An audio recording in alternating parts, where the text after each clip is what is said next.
I stand at the edge of the terrace, the ocean's roar muted by the villa's thick stone walls. The salt-tinged breeze tousles my silver hair as I press my palm against the ornate railing. This was meant to be a gift, a grand gesture of hope for my only son Jacob and his new bride. Instead, it has become a battleground. When I handed Jacob the deed, I believed in celebration. Laughter echoing off marble floors, warm candlelight dancing on porcelain platters.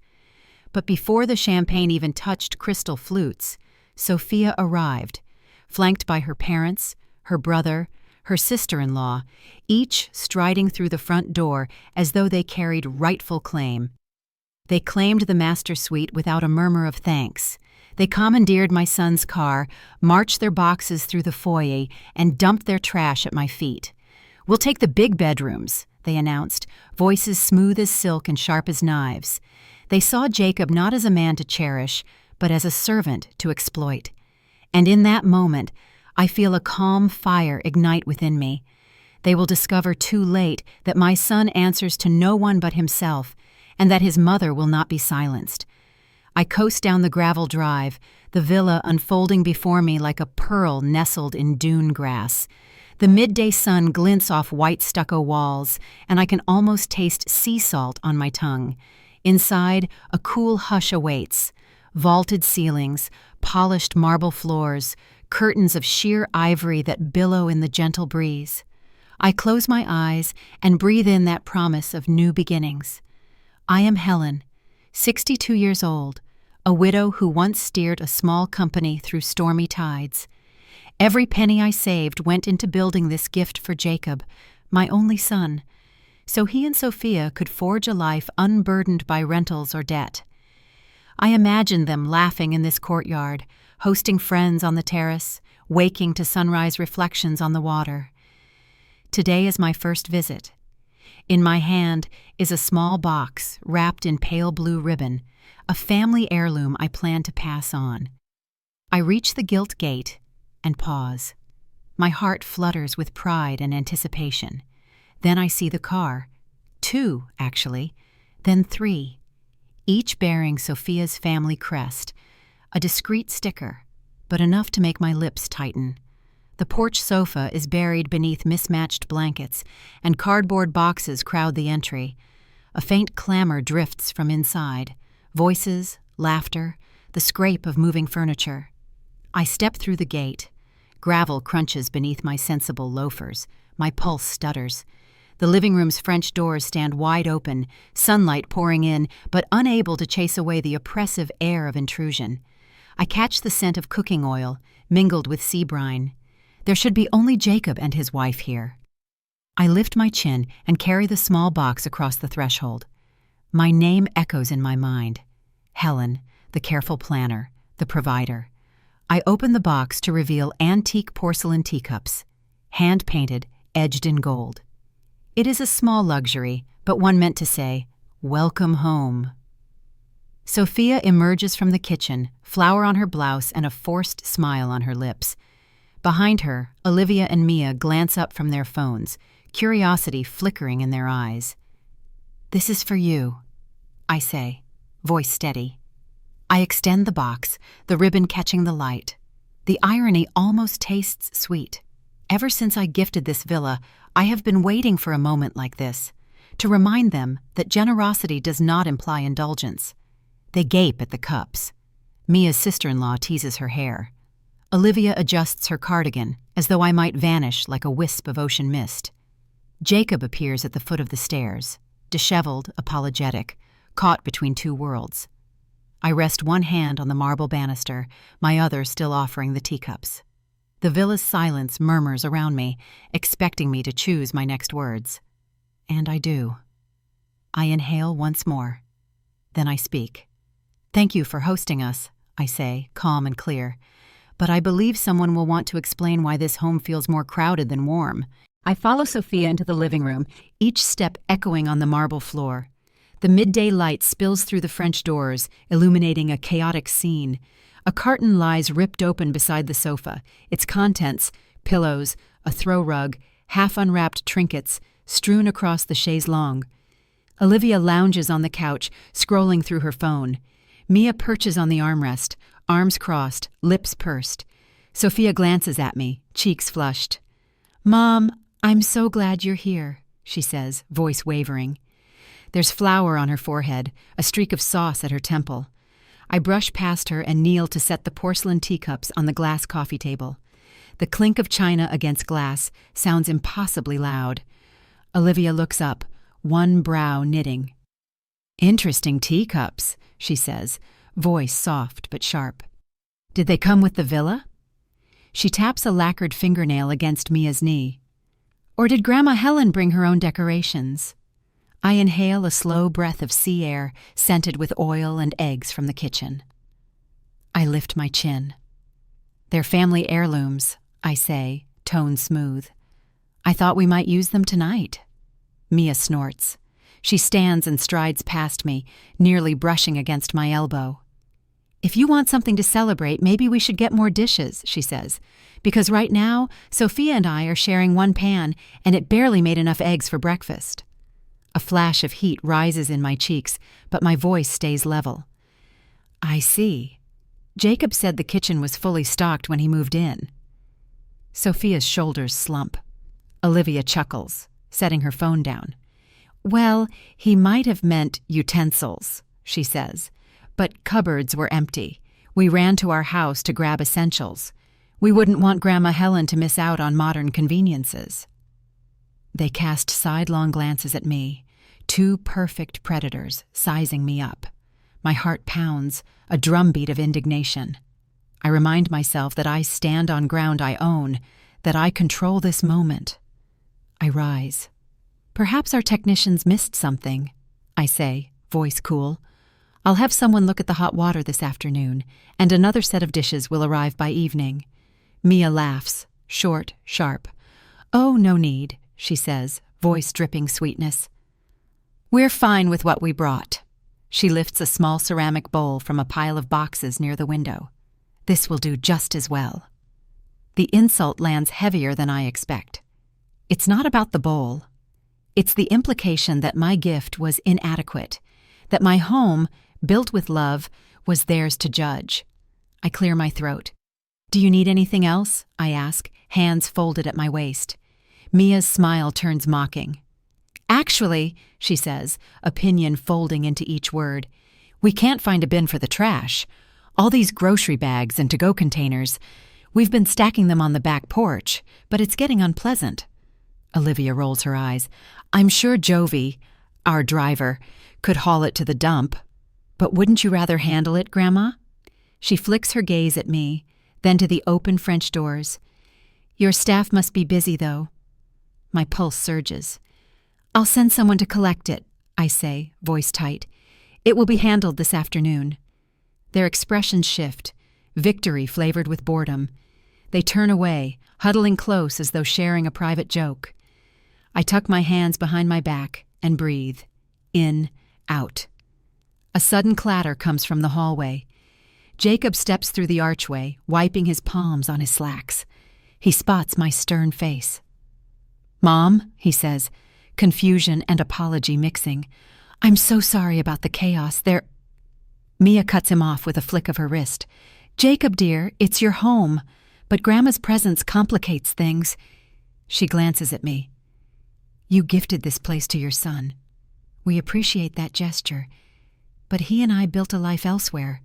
This was supposed to be our retreat, just the two of us." Sophia steps forward, cheeks pink. "Aunt Olivia and Mia." Mia holds up a hand. "I'm fine, sweetheart. Actually, this is between your mother-in-law and me." She turns to me. "Aunt Helen, thank you for thinking of us." Her tone is syrupy sweet now, gentler only in contrast to earlier. But this house isn't meant to accommodate extra company indefinitely. My breath catches. "What do you mean?" I say, voice steady though my mind races. Mia's lips curve. "I mean," she says, stepping close, "that we intend to stay here. We brought furniture, we paid movers. We wouldn't impose if you didn't approve, but since you gifted it, it's ours to decide how we live." She sounds almost reasonable. Almost. And if you have objections, I'm sure Jacob would sympathize. His face goes pale. He glances at me, pleading. I feel both pride and sorrow. Pride that my son cares enough to look ashamed. Sorrow that poison has seeped into his new marriage. I stand tall. The villa's vastness seems to respond to me, amplifying my voice. This home was never intended for extended stays by third parties, I say. The deed is clear. No one may occupy the property longer than 7 consecutive days without my permission. Olivia scoffs. Contracts are for lawyers. We're family now. You wouldn't disinherit your only child, would you? Her question hangs in the air like a gauntlet. Jacob swallows. Sophia's eyes fill with tears. She fights to blink away. The room's warmth turns oppressive. Then Mia steps forward, her mockery replaced by cold precision. She points at the wide master bedroom door behind me. Actually, she says, voice low, Aunt Helen, you're not allowed here. This is Sophia's and Jacob's home.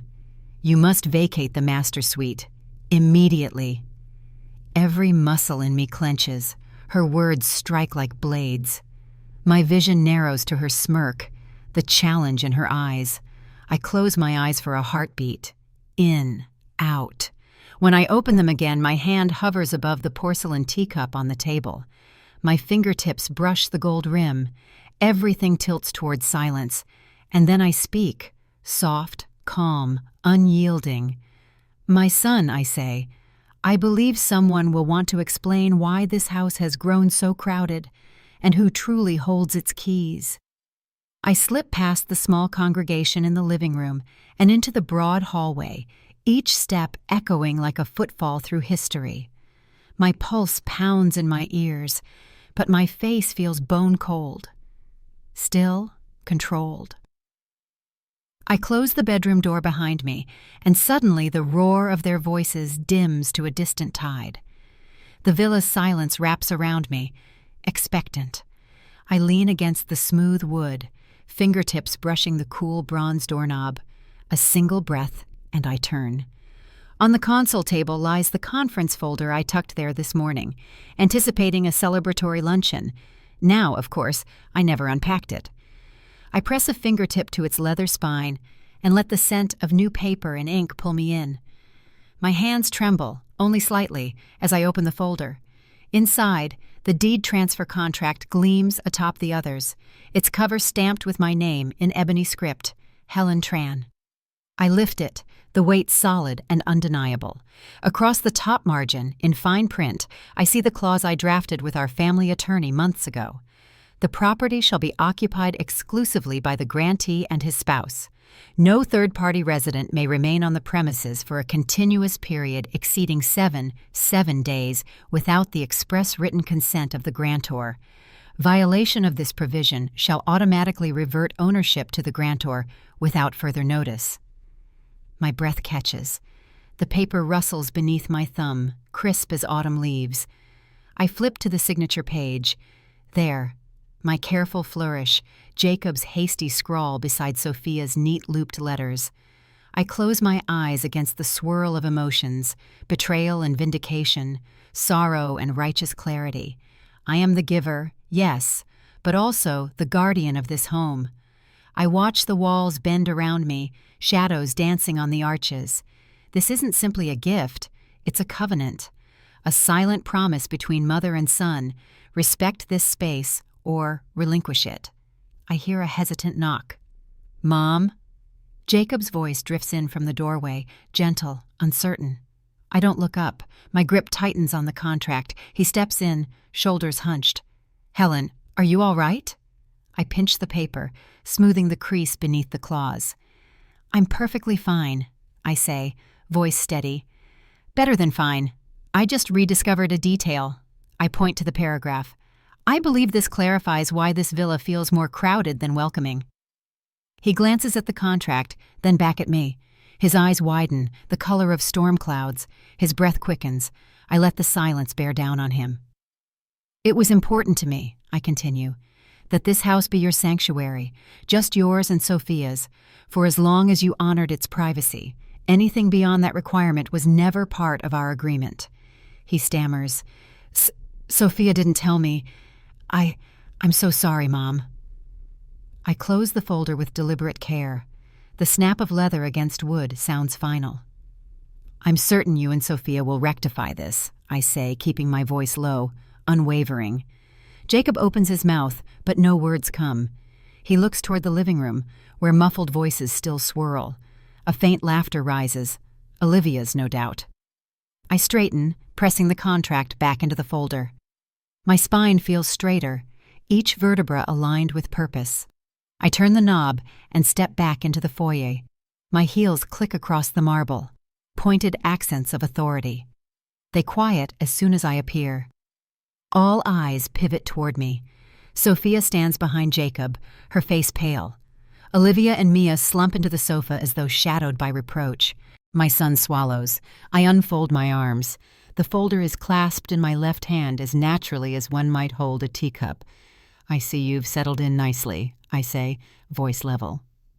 But we'll need to schedule your move out. A collective intake of breath rattles in that room. Sophia's lip trembles. Olivia flushes. Mia's jaw ticks as though recalculating her arguments. I pause, letting the weight of expectation build. Jacob steps forward, his shoulders squared now. He meets my eyes. You're right, Mom. This is our mistake. His voice breaks slightly on the last word, the admission tangible. I allow a flicker of relief to warm my chest, but I don't soften. You have until this Saturday, I tell him, to arrange for everyone else to leave. 7 days is ample time. He nods, though his eyes glisten. Sophia glances at me, guilty tears pooling. Helen, she whispers. Olivia intercepts her with a muttered apology, voice terse. We didn't mean any harm. Mia finally stands, arms crossed. We'll be gone, she says, tone clipped. Consider it handled. I tuck the folder under my arm. My breaths are slow, even. The contract is raw vindication, but also a reminder that I must guard my son's well-being as fiercely as my own. I step around the coffee table, heels clicking like a metronome marking destiny. At the door I pause. The mansion holds its breath. I touch the light switch. The lamps flicker off. The room dims. Shadows pool at their feet. Then I speak, softer but no less resolute. I love you all, and I want my son to feel at home, just as I intended. I walk out without another word, leaving them to absorb the clarity I've delivered. Behind me, the villa exhales a quiet promise that respect and boundaries remain the wall's greatest foundation. Outside, the salt breeze greets me again. I lift my chin to the horizon, the sun dancing on the waves. Whatever tomorrow brings, the truth is settled. The villa is sacred ground, my son's sanctuary restored. And now, I wait for Saturday. Dawn breaks over the villa in quiet shades of rose and gold. I stand on the terrace, hands folded behind my back, watching the first movers trudge up the drive. Their steps raise puffs of dust that drift across the white stone, settling like reluctant confessions. Olivia and Mia stride ahead, their faces tight with indignation and embarrassment. Behind them, boxes and extra furniture are loaded into a rented truck. The engine rumbles, a deep, determined sound, and then pulls away, leaving the driveway achingly empty. I breathe in the salt air. It feels crisp, untainted. The villa exhales. Jacob emerges from the open French doors, hair tousled from a restless night. He pauses on the threshold, uncertainty flickering in his eyes. I step down the last marble stair and close the distance between us. His shoulders are heavy, but his gaze is clear. "Mom," he says, voice low. "Thank you for giving us space to make this right." I offer him a small smile, fierce but kind. "I love you," I reply, "and I want this home to be your sanctuary." He nods. I understand now. We walk through the living room together. It is transformed, empty but for the original furniture.